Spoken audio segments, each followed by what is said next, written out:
What's good? It's your girl, Chris Jones, aka Killer Queen T, aka Blackout T, aka I don't know why I did all those AKAs once again.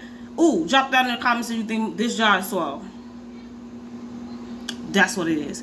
And I gotta finish my book so I can figure out if I finished everything that I started, all the books I started before I actually get in depth with the new lineup.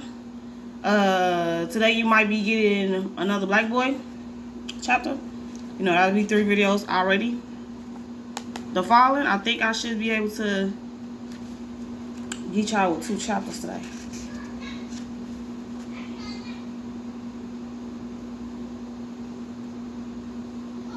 I might be able to, and then I might not. Expelled, my mother cried when she got home from work that night. I didn't even try to defend myself, because I knew there was no point. She wasn't going to listen to anything I had to say, because you don't never say nothing. This boy don't never say nothing. He just loved telling, like, oh, she just don't listen to me. I'm sorry, Ma. Sorry, she yelled, her voice rising even higher, piercing my skull. Is that all you have to say? That's not good enough. Sorry doesn't fix anything. What do you want from me? I told you. I told you. What do I want? She repeated, cutting me off and moving right into my face. What I want is for you to stop throwing your life away. Your principal told me you pushed the teacher. I couldn't believe my ears. Not my son, I started to tell him. But she said at least 10 people watched you do it. Push the teacher. Even Samara, even as Samara, you never did nothing like this. Ma, I was standing up for my friend, I tried to explain. I need her to understand that I wanted to do the right thing. That I didn't mean for this to happen. That no matter what happened, I wasn't a bad person. I just lost it when, yeah, you lost it all right. You threw everything away. You threw away everything. Everything. Ma, you don't understand. No, you don't understand. You are killing me. I can't take it anymore. Every day I go to work, I'm scared of what you're doing. Whenever the phone rings, I'm afraid to pick it up. One day you're in the hospital, the next day you're in the police station. Then I get a call from the principal saying you're expelled. What are you trying to do to me? She demanded. Her words hitting me harder than any punches, breaking me up inside. But Ma, I told you it was an accident. I didn't mean to hit him. These dudes was hurting this kid and I don't want to hear it. I'm tired of you making everything so difficult all the time. And I'm tired of your excuses. No matter what happened, you could have handled it differently. Told the teacher, talk to the principal. You had a choice. But what did you do? You went and started hitting. I knew part of what she said was right. But she didn't understand what seeing Eric did to me. How it scraped open the wound of Hero's death. I was drenched in gasoline. And it was a match that set me on fire. I can't keep doing this, Mio. I'm getting too old, she said, heading down the hallway to her bedroom. Her voice became weaker somehow, like something deep inside her had broken. Had finally started to give up. I moved us here to get you out of the barrel, to get you a decent education, to give you a chance your brother will never have. If all you're gonna do is throw it away, shame on you, she said, taking a deep breath and wiping her eyes. I need to go to bed. It's been a long day. She walked past me to her bedroom and closed the door, leaving me standing at the edge of a dark hallway alone. The candles beneath Hero's picture cast the only light in the hall. I looked at his portrait, and fought back tears. I'm sorry, I whispered. To my mother, to Hero, to everyone I wronged. It's portrait. Portrait? Portrait. Thank you. Shame on you. The words hurt so much I almost didn't care that Frankie was closing in like a pit bull ready to bite my throat. Mio, I'm working late tonight for inventory. There are leftovers in the fridge. Nelson will bring me home. Call me if you need anything. I reread the short note my mother stuck on our refrigerator. Her words were cold and distant. I crumbled the paper and tossed it in the trash can when I heard a knock at the door. For a second, I imagined Frankie had come already. Bless you. But when I looked through the tiny peephole, I saw Vicky staring back at me. She looked nervous. Suddenly, I was too. I thought about not answering the door. It was almost noon, and I hadn't even showered. I knew I looked bad. But I couldn't just leave her standing there. And part of me was grateful to see her. What's up, Vicky? I said, open the door. She was wearing a snug pink t-shirt and jeans. And she looked better than ever. Seeing her, I know. Okay.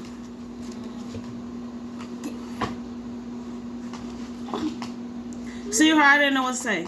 My tongue was all in knots. All I could do, if you want them to see a tell you gotta stand up. All I could do was to be honest. It's good to see you, girl. I can't believe you came here, though.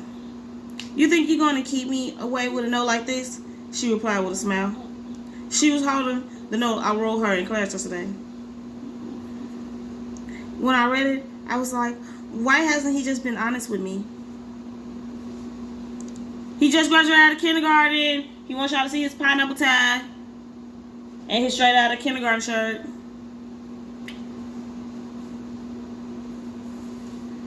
She was staring at me. Her eyes friendly and sincere.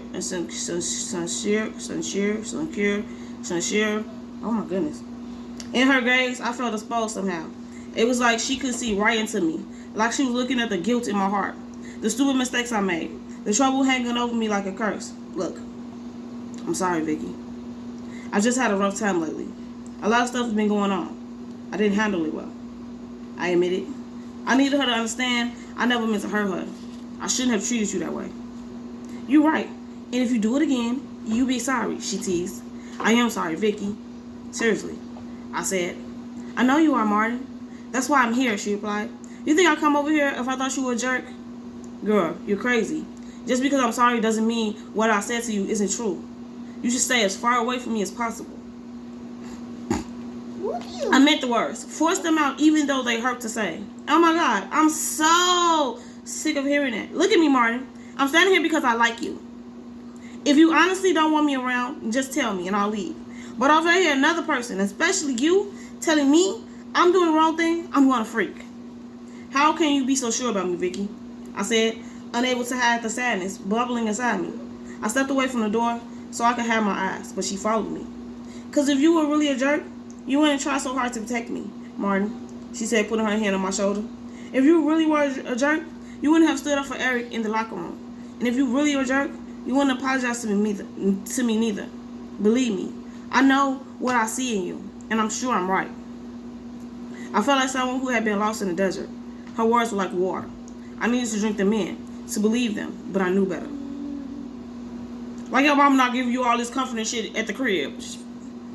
I'm sorry, y'all. I flipped y'all off. I'm so sorry. Because he just made me mad. Like, ooh, her words was like water. Your mama been saying this all the fucking time. What did you flip them off? But there's so much you don't know, Vicky. I was staring at the floor, shaking my head. Snapshots of all the things I screwed up flashed through my head. Hero lying on the ground. Frankie kicking Caesar. Me hiding the truth from everyone. So tell me, that's what friends do, right? We were standing in my living room. The sun was shining outside, and there before me was this beautiful dark-haired girl who challenged me like no one else. I looked at her and just shook my head. I felt like I was standing on the edge of a cliff, and she was asking me to climb down to the bottom with her. My heart was racing. I don't even know, Vicky. She glanced over my shoulder to the hallway. I know she could see the candles and Hero's pictures in the distance. Is that your little brother? She asked, slowly stepping past me toward the hall. Yeah, that's Hero. The picture was taken about a year before, I moved next to her. I showed her touching. Oh my God, Martin. You two have the same eyes. You think so? Definitely, she said, examining the picture. He's cuter than you, though. I almost smiled at her then. He was the coolest kid, Vicky. You would have loved him. It was the first time I ever really talked about Hero to someone that didn't know him. I believe it, Vicky said. I feel like I know him a little bit through you, and I like him already. She smiled and placed her hand on my shoulder. I felt like I was melting inside, like my anger and sadness was a tight fist that she was gently opening. I miss him so much, I confessed. She rubbed my back then, and I couldn't hold back. It was like cracks were open inside me, and pain was ready to pour out. Why couldn't I protect him? My voice was shaking, breaking up, but the words kept coming. Why wasn't it me that got shot? I asked, trying to pull away from her, but she held me. I'm so sorry, Martin, she said, pressing herself into me. There were tears in her eyes. It should have been me, I said, my face burning with shame. I never said the words, but they haunted me every day. Clouded everything I did since Hero died. Made me hate my own reflection and wished I'd never been born. No, Martin, she said, touching my face. It shouldn't have been you. It shouldn't have happened to anyone. Not you, not Hero. But you can't do that to yourself. You have to go on. That's all we can do. It should have been me, I repeated, tears rolling down my face. My chest beginning to heave. I didn't want to cry. I had fought it for so long, kept everything buried deep down. But Vicky's words, her touch, and her tears dogged me. I wished it was me. I wept like a small child. Felt the hurt with like lead weights on my back begin to lighten slightly. Vicky hugged me the whole time. I listened to her breathing and felt her heartbeat against my chest. Twice she wiped her own tears. The tears she shed for Hero, for me. I don't know how long we stood there holding each other in front of Hero's picture. When we finally pulled apart, my t-shirt was splotchy and wet from our crying. With anyone else, I would have been embarrassed, but not with her. We stared at each other for several long seconds without a word. Then she did something that surprised me. She leaned forward and kissed me. Y'all been dating this long and you act like her kissing you was a... Okay. Her lips were soft and smooth. I closed my eyes and touched her soft face, ran her hand through the long spinal cords that stretched down her back, smelled the strawberry shampoo she had used to wash her hair. We kissed just once, but we spent the rest of the day together. I didn't tell her about Caesar and that Frankie was coming later that night. I was afraid she might do something crazy and get herself hurt for me. I couldn't risk it. You have to fight your expulsion, Martin. You have to go to that hearing and tell the superintendent everything, she said later that day when we were eating pizza at Nico's. There's no way he's gonna listen to me. Everyone who saw me thinks I'm a thug. I heard the secretaries talking about me in the office. Who cares what they think? They don't get it. You gotta make them understand and show them who you really are, she urged. There was this tiny crease in her forehead. I seen it in class whenever she said something she really believed in. Now it was there because she believed in me. I didn't agree with the words she said, but I wanted to kiss her again right there. She was as much as a fighter as anyone I knew, and she was on my side. But it's not that simple, Vicky, I explained. She started shaking her head at me. I knew she didn't understand what it was like to have everyone think you were a criminal.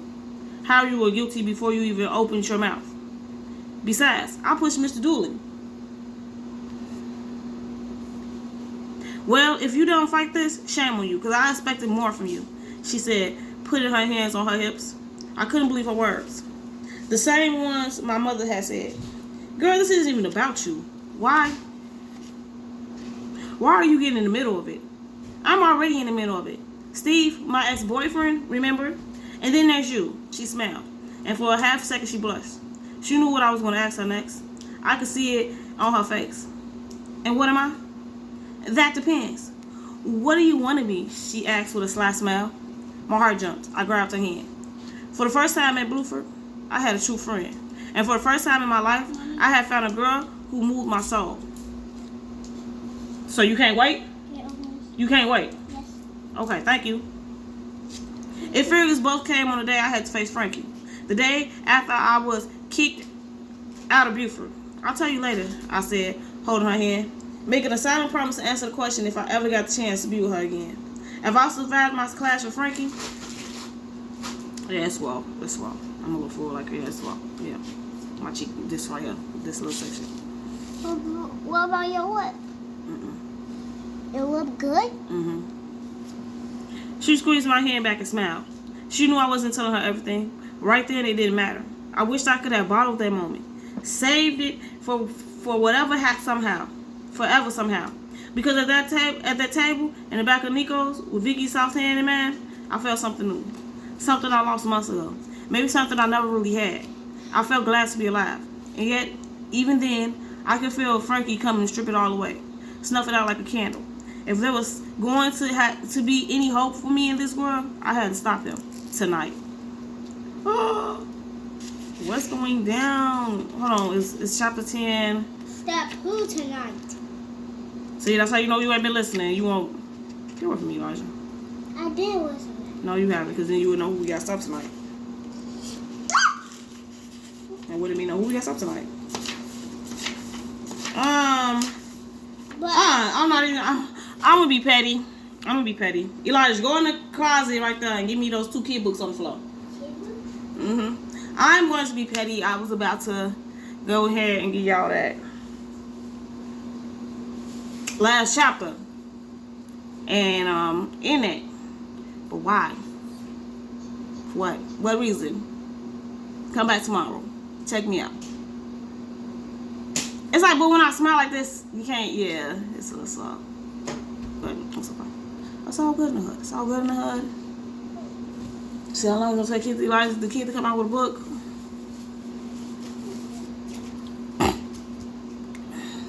Okay, which one? Pete and the Cat Saves Christmas? Pete and the Cat Saves Christmas. The Christmas edition. Saturday, I'm gonna say it's been a minute since I did that for y'all. For the little kid, for you little kitties. For Santa. Cute. Am I done with my video? Yeah. And just say it outside. You already ripped a hole in it. Thus was the day before Christmas, and Santa was ill. In a cold winter wind, he had caught a bad chill. He got a cold. Oh, Santa. Will Christmas be canceled? Will it come to that? Never! Cried Santa. Let's call Pete the Cat.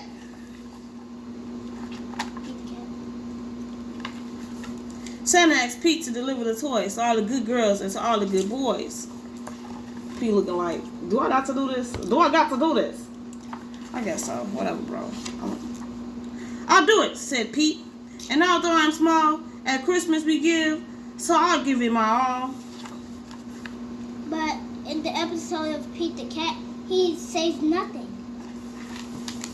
Give it your all. Give it your all. At Christmas we give, so give it your all.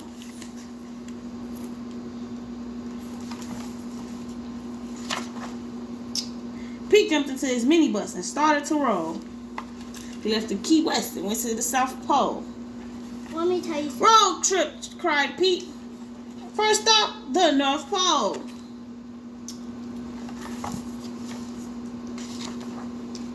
The reindeer were waiting to give Pete a tow. That's it. So he packed up the presents and told them to go.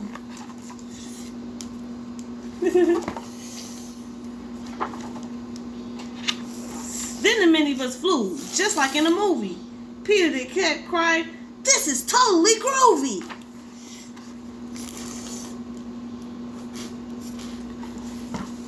But in this episode of Pete the Cat, he can't say nothing. Is this at the episode? No. Okay then. I can do it, said Pete. And although I am small, at Christmas we give, so I'll give it my all. Give it your all. Give it your all. At Christmas we give, so give it your all.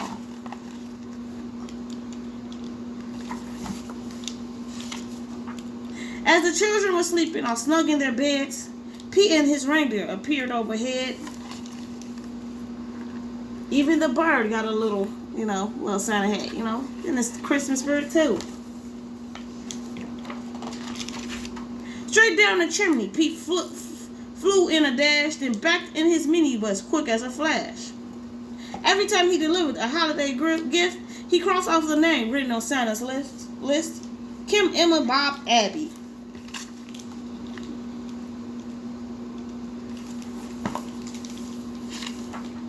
Santa's list was so big and Pete felt so small. But at Christmas we give, so he gave it his all. Give it your all, give it your all. At Christmas we give, so give it your all. Now that name is long. Michael, Jacob, Madison, Matthew, Piper, Emily, Savannah, Sophie, Eric, Emma, Olivia, Jessica, Trey, Destiny, Josh, really. Helen, Dorothy, Kim, James, Jackie, John, Janet, Sarah, Grace, David, Ryan, Faith, Alexis, Natalie, Ella, Taylor, Anna, Nathan, Angel, Jack, Justin, Evan, London, Brian, Ethan, Leah, Maya, Michelle, Jenna, Paige, Lily, Hannah, Victoria, Aaron, Tyler, Greg, Karen, Kaden, Autumn, Molly, Noah, Amelia, and Sarah. At the very last minute, they reached the last house. Pete dashed in and out just as quiet as a mouse. And they actually do have a mouse running around. Plus a little duck running around the house.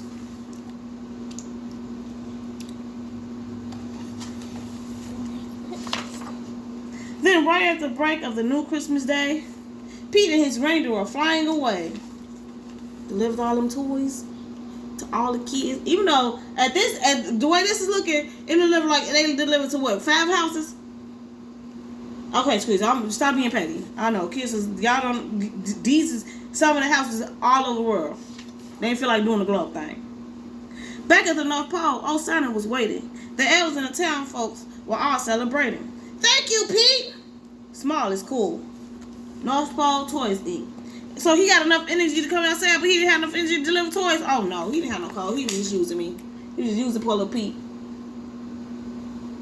Kind of like really Chris. Yes, he was using poor little Pete. He was using mess out of poor little Pete. Santa was dressed in his red coat and hat and cried, "Hip hip hooray for our friend Pete the Cat." Mm-hmm. Maybe Santa just got better.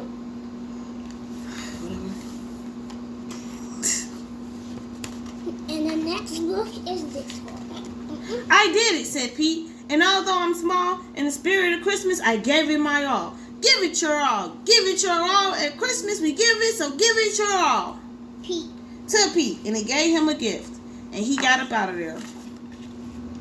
And then he got up out of there. He got up out of there. Got up out of there. Now, let's see if we got enough time to do one more. And there's one more. We go from it being Christmas to Halloween. Change the scenery. The spooky smells of Halloween. Y'all can't even smell it. But we'll smell it for you. I'll have you guys smell it for you. That's what I do. I do, Mommy. I don't know if we're going to be able to do this whole, but we might not be able to do it. It's sharp. How long? It's Halloween and all the children are getting ready. Sammy is especially excited. He's going to have a Halloween party. I can't wait to put on my costume, Sammy tells his dad. Sammy's mom sets out a bucket of apples. Can I try bobbing for one? Sammy says. Sure, give it a test run, Mom says. Can you smell the apples? Scratch right here and see if you can smell them. Scratch right here and see if you can smell it. Scratch. Now smell. No. I think you need a penny. No, you need to just scratch it. Now put the filler off. There you go. Now scratch it. No, now just scratch it. Now smell it. Let's do. Smells like apples. The whole family decorates the living room. Even Sammy Cat Buster helps. The decorations are almost done, except for one thing. Boo! Shouts Sammy. That's frighteningly fun, Sammy mom says. Can you smell the pumpkin?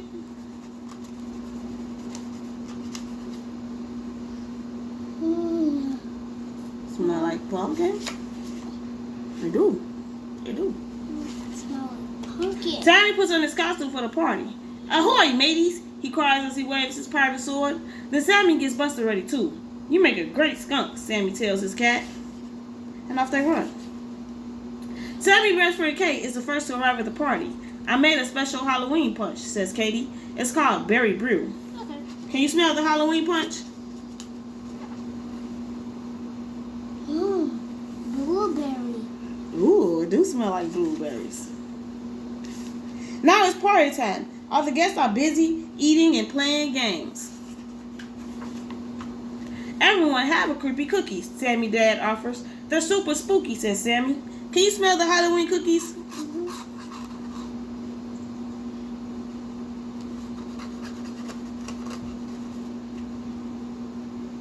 What does it smell like? Cookie. The cookies? Now it's time to go trick-or-treating, announces Sammy's mom. Oh, my bag's big enough, says Sammy. Sammy, Katie, and all their friends start at Katie's house. Trick-or-treat, they cry. What wonderful costumes, Katie mom acclaims. Bubble gum for everyone. Can you smell the bubble gum?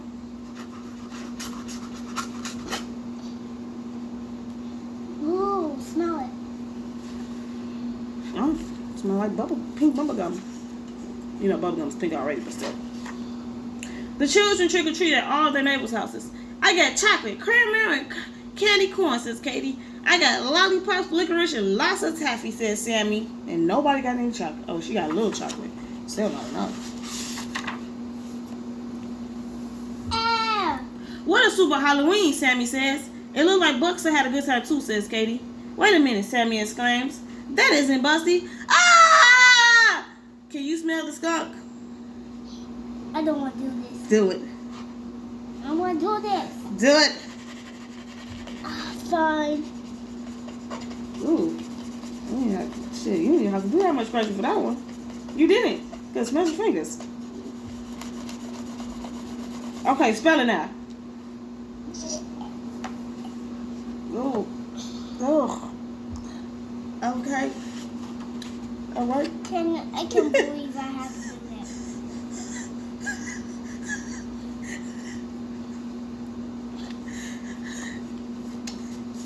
Okay. So once again, you little. I don't know who made this book. You teenagers. This was basically a teenager and kid day. Dedicated to you teenagers and you teens. Yeah, even gave it for the little kids that like to look at picture books with little words in it, you know. And so leave a thumbs up, leave a thumbs down, leave a comment, you know, it all helps the algorithm. And peace. Here we go. Boom.